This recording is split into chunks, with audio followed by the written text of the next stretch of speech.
Hi, good evening from the University of Texas. I'm Caroline Randolph, and I welcome you to a very special debate between political analysts Hannah Young and Jared Daugherty. Tonight's 5-minute debate will be over the Senate race and 7th District House race of the great state of Virginia. Welcome to you both. Thank you for having me, Caroline. It's a pleasure to be here. As you both know, this is a hotly contested race, with polls currently standing at 47.6 to 46.6 in favor of Tim Kaine. Since there is no real incumbent running in this race, tell me, what makes your candidate quality challengers, and how will name recognition help them at the polls? George Allen was a representative in the Virginia State House for nearly a decade, and after that he served in the U.S. House of Representatives. Shortly after that, he was a governor of Virginia and then served in the U.S. Senate. Well, my candidate, Tim Kaine, was also lieutenant governor of this great state and governor later. And instead of lobbying for 6 years like my opponent's candidate, he was also DNC chairman. Don't you mean partisan cheerleader? In recent years, Virginia has seen both the population of women and Hispanics grow, and both groups are known to vote Democratic. How will the strategies of your candidate tackle these demographic changes? Great question, Caroline.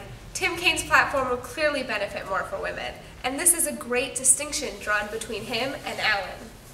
Kaine supports the Lilly Ledbetter Fair Pay Act and is against invasive ultrasound legislation and for supplying contraception at the workplace.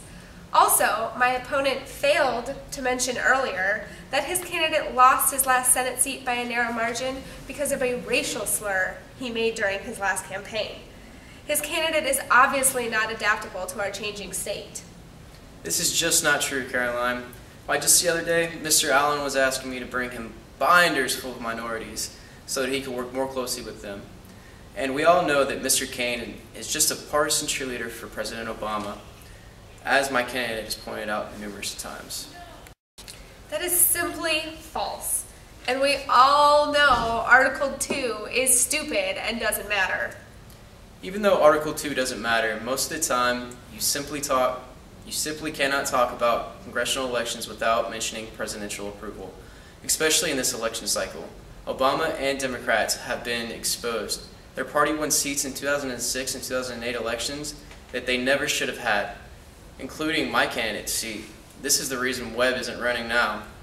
Democrats have been exposed. There is surely nothing more that they can do.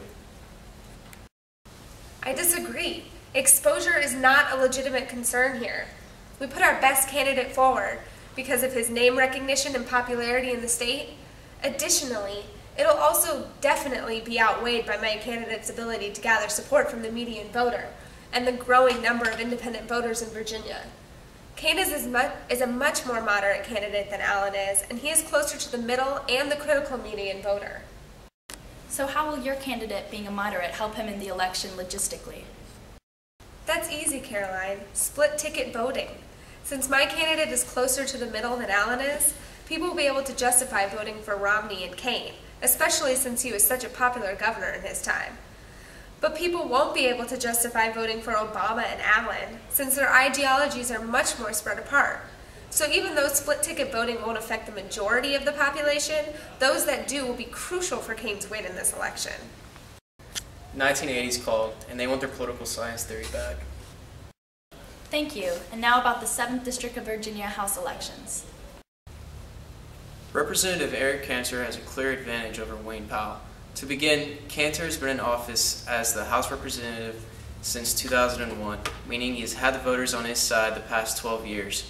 So he clearly has a strong incumbency factor.